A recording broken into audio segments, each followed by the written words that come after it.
Film ini disebut terinspirasi dari kejadian nyata kala upaya peserta mencoba curang saat SAT (Scholastic Aptitude Test) atau STIC kalau versi filmnya mah.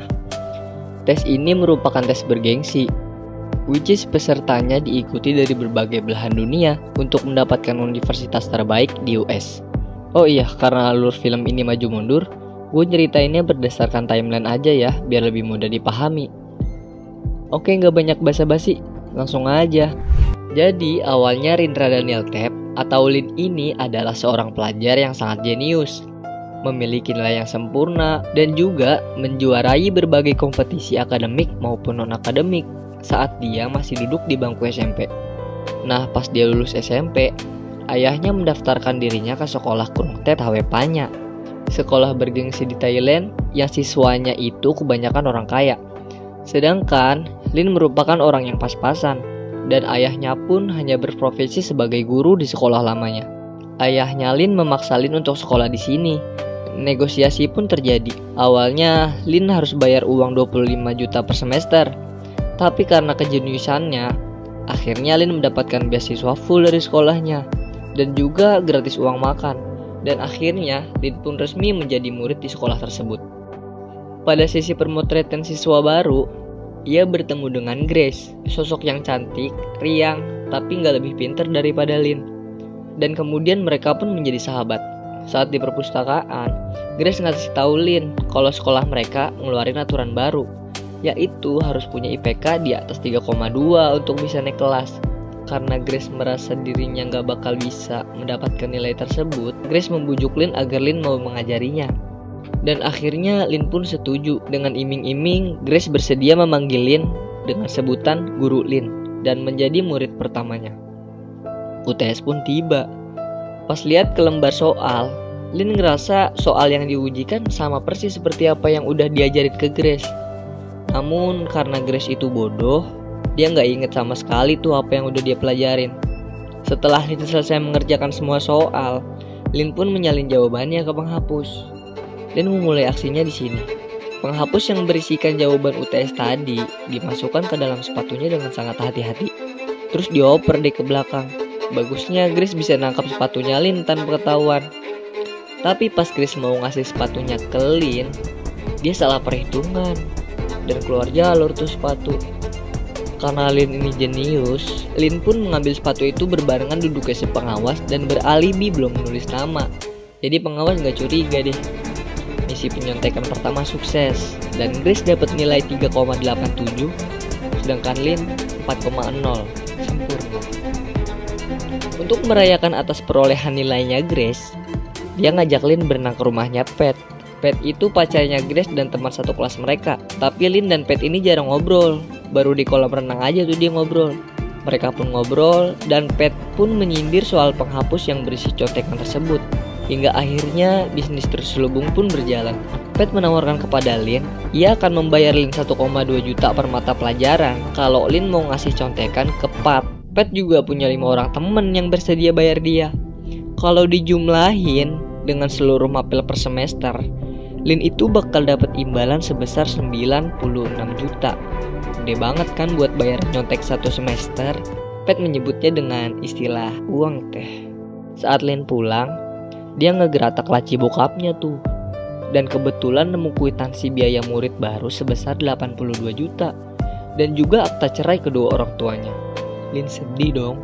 Lalu dia mengekspresikan kesedihannya dengan bermain piano dan memainkan lagu ulang tahun. Ternyata dia sedih karena inget bahwa kemarin itu hari ulang tahun ibunya. Nah, di sini nih kita bakal tahu tujuan bokapnya Lin masukin dia ke sekolah tersebut. Karena mengincar beasiswa luar negeri yang sering diadain di sekolah tadi. Padahal sebenarnya Lin itu nggak mau banget sekolah di situ. Nah, pas dia main piano, dia dapet ide. Besoknya, Grace, Pat, dan kelima temennya datang ke rumah Lin dengan alasan mau les piano. Padahal di sini mereka sedang membicarakan strategi mencontek lewat permainan piano dengan irama musik klasik yang ditandai dengan jari tangan. Karena di tiap-tiap melodinya itu memiliki gerakan jari yang berbeda. Dan Lin menggunakan gerakan jari ini untuk membuat kode jawaban A, B, C, dan D. Mereka pun menghafal gerakan jarinya Lin. Saat ujian berlangsung, misi mereka berjalan mulus tuh. Pat, Grace, dan teman-temannya mendapatkan nilai bagus, dan Lin pun mendapatkan bayaran yang sepadan. Dari hasil bisnis haram tersebut, Lin beli baju mahal buat bapaknya. Dan yang bokapnya Lin tahu, Lin jadi kaya gara-gara ngajar les piano. Dan semenjak keberhasilan misi pertamanya itu, banyak deh yang minat les piano terselubung. Tibalah di tahun akademik 2013, naik ke kelas 11. Bukan cuma naik kelas doang loh, bahkan Lin dan Beng pun dapat beasiswa pada tahun ajaran tersebut. Dan nama mereka pun dipajang gede dah di sekolah. Beng atau Tanafon ini adalah rivalnya Lin di sekolah, gak kalah pinter deh sama Lin. Mereka berdua ikut Olimpiade Remaja Jenius. Hadiahnya 2 juta, belum dipotong pajak. Soal demi soal mampu dijawab sama Beng. Bahkan soal yang sulit pun dapat dijawab mudah oleh Beng. Sehingga sekolahnya pun memenangkan Olimpiade tersebut dan membuat kepala sekolahnya bangga. Setelah mereka berhasil memenangkan Olimpiade tersebut, Lin dan Beng pun dipanggil oleh kepala sekolah. Kepala sekolah nawarin beasiswa selama 9 semester di Singapura. Tapi sayangnya, beasiswa tersebut hanya untuk 1 orang. Lin dan Beng pun merasa tertantang untuk mendapatkan beasiswa tersebut. Ketika Beng pulang, ternyata ibunya Beng membuka usaha laundry, namanya Little Beng Laundry. Tapi mesin cucinya rusak, jadi ibunya kudu nyuci pakai tangan. Beng pun menggantikan ibunya untuk mencuci. Berbakti banget ya si Beng. Banjong yang biasa dipanggil Tong ketinggalan belajar karena alasan Abi sakit. Karena takut gak bisa ngejar materi karena sebentar lagi ujian, Tong berusaha ngebujuk Beng buat ngasih contekan ke Tong. Terus dia keceplosan tuh. Katanya kode piano terlalu susah buat dia. Bagusnya Beng gak curiga dan Tong gak keterusan keceplosannya. Akhirnya Tong ngebujuk pakai uang, tapi Beng tetap gak mau. Ujian kelas pun tiba. Beng yang telah ada di ruangan lebih dulu dan disusul peserta lainnya mulai mengikuti ujian tersebut. Sayangnya soal ujian nomor 40 tuh ada 2 set dan masing-masing siswa bakal dapat set yang berbeda.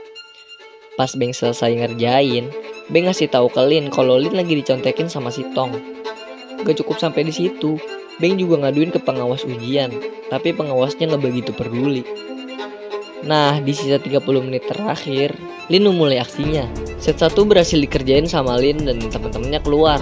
Sekarang sisa set 2. Karena Lin ini dapatnya set 1, akhirnya dia nuker lembar soal dan jawaban ke si Tong. Karena kan Tong ini dapatnya set 2. Nah, di sisa 20 menit terakhir ini, Lin ngerjain set 2 dan baru kelar di 5 menit terakhir. Di sini tegang banget karena harus kejar-kejaran sama waktu, kode-kodean pun dimulai. Belum sempat Lin nuker lembar soalnya lagi ke si Tong, udah diambil sama pengawasnya. Pas Lin lagi istirahat sama Pat dan Grace, pengawas ujian negur Lin. Dia kira tuh aksinya bakal ketahuan. Nggak taunya pengawas cuma nyuruh nyatet nama. Karena tadi di dalam Lin kan gak sempat nulis nama.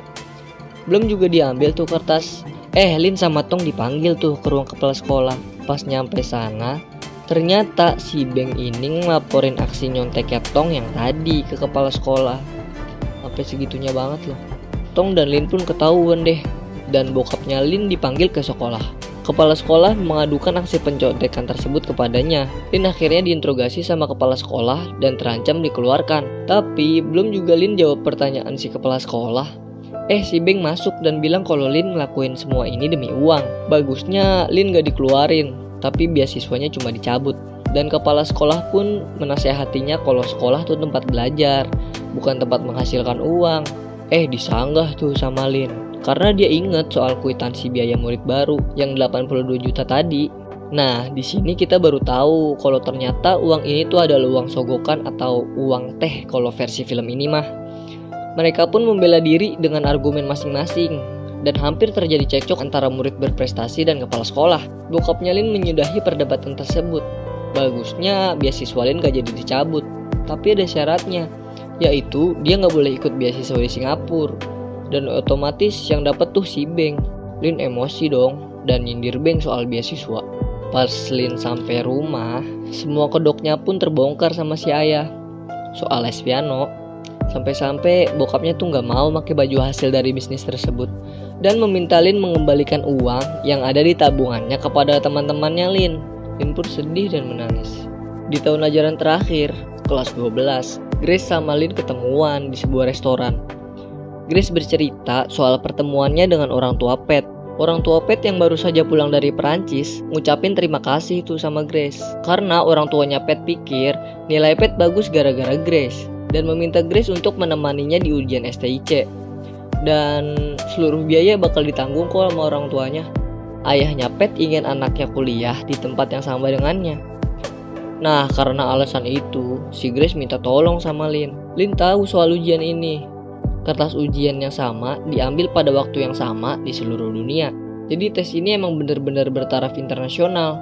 Lin awalnya menolak, mungkin karena trauma ya sama kejadian sebelumnya. Tapi Grace benar-benar memohon sama Lin dan bilang kalau Pat bakal bayar 247 juta sekali tes. Lin ngambil brosur dan buku STIC dan mereka pun pulang. Di tengah jalan, Lin ragu buat ngambil job ini. Dia bimbang. Awalnya dia mau pulangin buku itu ke apartemennya Pat dan bilang kalau dia nggak bisa bantu kali ini. Pas dia lagi nunggu resepsionisnya selesai nelpon, dia ngeliat bule lagi video call sama anaknya. Visi antar negara gitu. Dan dia ngelihat perbedaan waktu di masing-masing negara. Pas dia ngelihat jam di Sydney, dia mendapatkan suatu cara untuk membantu Grace dan Pat perihal ujian internasionalnya tersebut. Dan besoknya, Lin mengatur strategi bersama Grace dan Pat. Lin memanfaatkan zona waktu yang berbeda. Karena STIC itu diadakan pada waktu yang sama di seluruh dunia, maka Sydney, Australia akan mengambil ujian terlebih dahulu. Thailand dan Australia itu beda waktu 4 jam. Jadi, Lin bakal terbang ke Australia dan infoin tentang jawabannya ke Thailand. Dan gilanya lagi, Lin bakal ngejual jawaban yang dia dapat di Sydney sama orang-orang yang ada di Thailand. Jadi, Lin dapat untung banyak dari bisnis ini. Orang-orang yang di Thailand tinggal nunggu jawaban dari Lin aja. Parah, jenius parah emang ini anak. Caranya tuh Lin harus ngapal jawaban dan dikirim lewat HP. Karena soalnya banyak banget, maka Lin butuh satu orang lagi. Tapi Lin bilang dia gak bakal mau bantuin. Bisa nebak kan yang dimaksud Lin itu siapa? Nah iya, yang dimaksud tuh Beng. Sin pun berpindah ke tempatnya Beng. Beng yang baru pulang dari nganter laundry tiba-tiba disamperin sama 2 orang. Kata tuh orang, Beng habis nabrak mobil itu sampai spionnya patah, terus gak mau tanggung jawab. Akhirnya Beng dipukulin sampai pingsan. Bangun-bangun, dia udah ada di tempat pembuangan sampah. Padahal hari itu jam 8 pagi dia ada tes beasiswa ke Singapura tuh. Beng pun mencoba survive. Di lain tempat, Tong, Pat, Grace, dan Lin sedang membicarakan soal harga jawaban di STIC dan juga akan merekrut 30 klien. Karena kalau lebih dari 30 bakal beresiko, dan kalau kurang gak bakal sepadan bayarannya. Tong yang kebetulan punya grup STIC menawarkan kepada Lin karena orangnya pas ada 30. Dan Pat bilang ke Tong kalau bisnisnya ini jangan sampai ada yang tahu, apalagi si Beng. Dan anehnya, si Tong tahu kalau Beng lagi ketimpa musibah dan gak bisa ikut ujian beasiswa. Lin yang mendengar kejadian tersebut pun tersedih. Lalu, Pat membuat perkumpulan yang isinya tuh peserta STIC yang bakal beli jawaban dari Lin dengan kedok seminar yang mereka beri nama Jago dalam Pelajar. Di dalamnya, Pat ngasih tahu proses pemberian kunci jawaban melalui media pensil 2B. Di pensil 2B itu ada barcode dengan masing-masing ketebalan yang berbeda. Jadi, yang tebal untuk jawaban A, yang agak tebal B, yang kurus C, dan yang kurus banget D. Dan angka di samping barcode untuk soal grade in. Jadi masing-masing pensil menyimpan kunci jawaban di tiap sesi. Oke, pembahasan selesai dan peserta diinfokan akan meninggalkan meeting point sebelum pukul 7.30. Pakai ojek agar mereka nggak terlambat. Di sisi lain, Beng sudah terlihat sembuh meski agak kelihatan sedikit memar di matanya. Lin datang menemui Beng, membicarakan soal maksudnya yang tadi. Beng awalnya nggak mau karena nggak pengen ikut-ikutan jadi orang curang. Tapi kata-katanya Lin buat Beng tuh ngena banget napa. Lin ngomong gini, kamu emang gak curang, tapi lihat dong, hidup inilah yang mencurangi kamu. Kemudian Lin ngasih alamat percetakan jujur sama Beng. Dan Beng pun akhirnya datang. Lin ngejelasin tuh rencana ke Sydney kepada Beng. Kemudian mereka berdua mengisi formulir yang dibutuhkan untuk STIC. Tapi Lin ada yang kurang formulirnya dan mengatasnamakan remaja jenius sebagai penyelenggara di Sydney dan meminta rekening ayahnya untuk membuat visa dan mengaku pergi bersama Beng dan ditemani oleh beberapa guru. Urusan administrasi pun selesai. Mereka akhirnya melakukan simulasi dari sesi per sesi agar mereka tahu apa aja yang harus mereka lakuin di setiap sesinya. Karena ada satu sesi yang pesertanya nggak boleh keluar walaupun udah selesai kecuali dengan alasan sakit. Simulasi pun berjalan dengan mulus. Tiba pada saat pembicaraan soal cuan. Dari aksi mereka, Beng akan mendapatkan bagian 411 juta dan Lin akan mendapatkan 822 juta. Dan akhirnya, mereka pun mantap untuk melancarkan aksinya. Mereka akan berangkat ke Sydney pukul 11 siang. Tapi Lin meminta Grace, Pat, dan Beng kumpul pada jam 1 siang karena ada suatu hal yang harus disiapkan. Mereka akhirnya berkumpul dan ternyata mereka membicarakan kemungkinan terburuk yang akan terjadi jika aksi Lin dan Beng gagal. Si Pat jawab jujur banget dong pas ditanya kalau Beng ketahuan bakal gimana. Dan dia keceplosan tuh soal pengeroyokan si Beng. Dan Beng pun akhirnya emosi karena dia tuh gak pernah cerita sama siapa-siapa kalau dia bangun di tempat sampah. Dan di sini juga kita tahu kalau dalang di balik pemukulan dan pembuangannya itu adalah si Pat. Gara-gara si Pat nih, Beng pun gak jadi dapat beasiswa dan dia mau batalin semua rencana yang udah disusun matang-matang ini. Di sini Pat nyoba minta maaf dan membuang harga dirinya demi masa depannya, tapi gagal. Lin akhirnya tahu kalau Pat pelaku utamanya juga ikut kecewa karena Pat udah ngelukain orang yang gak bersalah hanya demi ujian. Lin akhirnya menyusul Beng, tapi Grace mencoba membujuk Lin agar mau memaklumi Pat. Beng yang tadinya mau mundur akhirnya gak jadi gara-gara ngeliat iklan tentang masa depan laundry dan memutuskan untuk tetap berangkat. Lin yang tadinya mau mundur juga ketika ketemu Beng dan tahu kalau Beng tetap berangkat akhirnya gak jadi buat mundur juga. Dan mereka berdua pun tetap berangkat dengan melupakan masalah pengeroyokan tersebut. Mereka pun sampai di Sydney. Mereka berdua mencoba berdamai dengan masalah yang ada di Thailand. Mereka selfie deh tuh dengan latar Sydney Opera House. Hari saat tes pun tiba.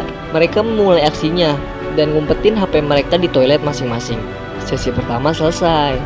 Pada jam istirahat yang diberi waktu 10 menit, mereka memanfaatkan waktu tersebut untuk mencatat jawaban pada HP mereka dan dikirim ke lain grup. Sementara Pat dan Grace yang berada di percetakan jujur di Thailand juga udah nungguin jawaban dari mereka berdua.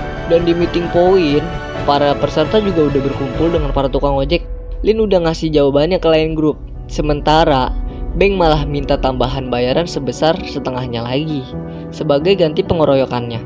Dan dia bilang bakal ngirim jawabannya kalau mereka udah transfer. Pat kesel dong, tapi nggak ada jalan lain selain ngikutin apa yang Beng mau. Setelah ditransfer, akhirnya Beng ngirimin jawabannya deh tuh ke lain grup. Setelah menerima semua jawaban pada sesi 1 ini, Pat dan Grace pun mencetak barcode untuk ditempelkan ke pensil sesuai dengan jawaban yang udah dikirim.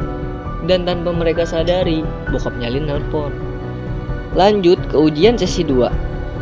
Setelah selesai ngerjain soal di sesi 2, langsung lanjut tuh ke sesi 3.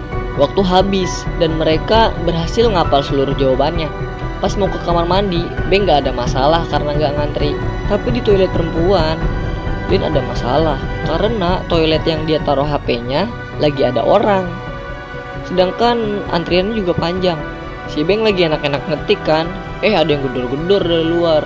Gak taunya tuh yang gedor-gedor salah satu pengawas ujian STIC karena mendapat laporan kalau si Beng ini kelamaan di kamar mandinya. Dan Beng pun berhasil menulis semua jawaban dari sesi 2 dan 3.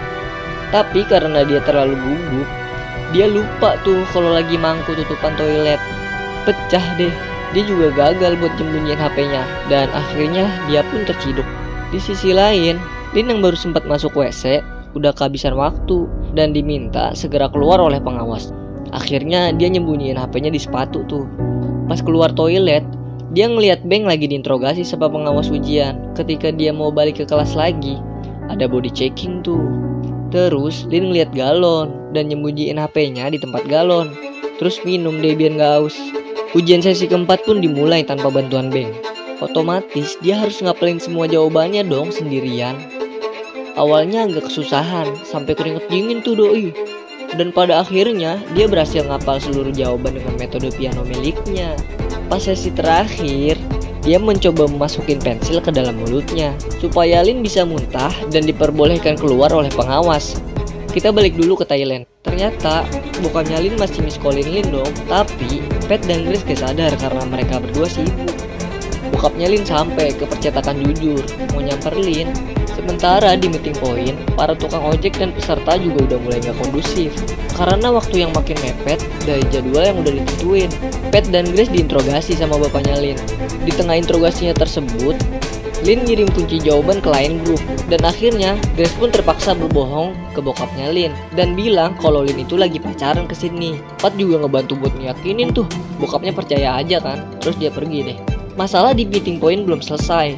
Akhirnya Pat turun dan ngeyakinin para peserta bahwa rencana ini gak bakal gagal. Para peserta baru terdiam saat Lin mengirim kunci jawaban ke lain grup. Sementara itu di Sydney, Lin dikejar tuh sama pengawas ujian. Dia juga sambil ngirim semua jawaban ke lain grup. Lin kabur ke stasiun, tapi dia gak dapet kereta. Ditambah HP-nya sempat jatuh dan retak. Sempat gak bisa disentuh tuh. Tapi untungnya bisa lagi. Dia jalan, taunya jalan buntu. Di situ dia ngeliat ada vending machine. Terus dia beli susu sama makanan ringan buat ngasih efek muntah. Akhirnya pengawas menemukan Lin, dan Lin pura-pura muntah biar dikata sakit. Kemudian Lin pun diajak ke tempat ujian. Saat itu juga di Thailand, semua persiapan udah siap dan mereka pun berangkat ke lokasi ujian masing-masing. Lin yang ngeliat Beng ngerasa iba dan nanyain kondisi Beng ke perwakilan kedutaan Thailand. Ternyata Beng ngaku kalau dia bawa HP. Dan Lin ngapus foto selfie mereka berdua. Lin akhirnya pulang ke Thailand. Di bandara, dia disambut oleh Pat dan Grace. Mereka juga ngundang Lin untuk pesta, merayakan keberhasilan mereka di rumah Pat. Namun Lin bete dan marah karena Beng ketahuan dan Lin didiskualifikasi. Lin gak mau manjain teman-temannya dengan terus-terusan memberikan mereka contekan. Karena di tingkat universitas, Lin gak bakal bisa tuh ngasih jawaban ujian lagi ke mereka. Lin dijemput bokapnya tuh. Bokapnya marah karena taunya kan Lin pacaran. Karena galau berat atas apa yang udah terjadi di Sydney. Dan akhirnya dia ngaku ke bokap atas apa yang udah dia perbuat selama ini.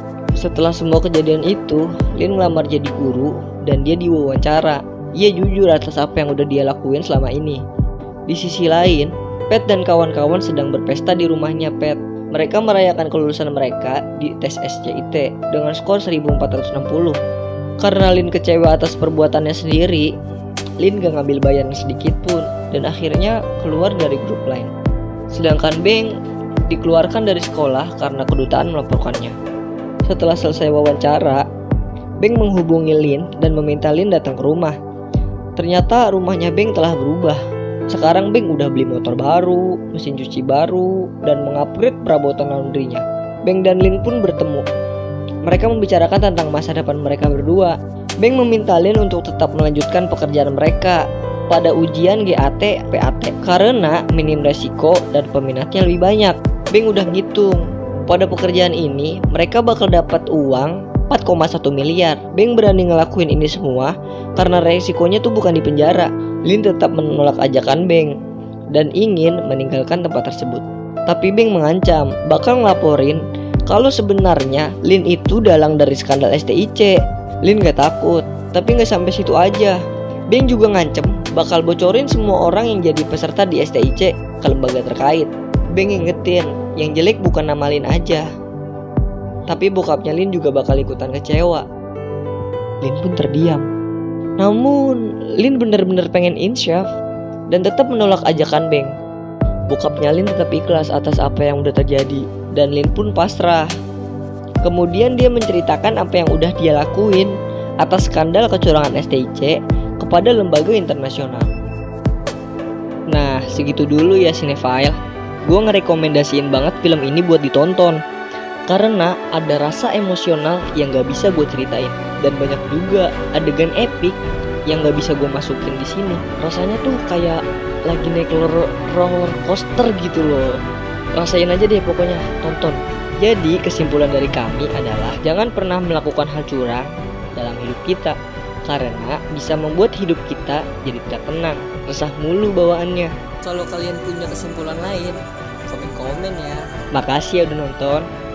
Bye-bye.